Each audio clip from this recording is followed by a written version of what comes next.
For the max and min, you want to come up here to your button right here to get to the printer settings. Then you'll come over to your extruder, and then, well, if we can click the right button, extruder, you'll come down here to layer height limits, your minimum and your maximum.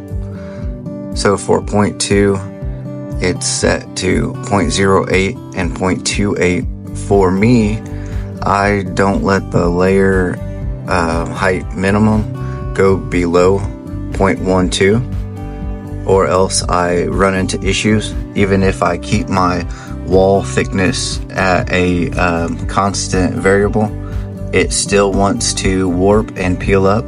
So I combated that by making the layer height only go down to a minimum of 0.12, and max I leave at 0.28, and no issues. I can print at any angle without an issue. Hope that helps.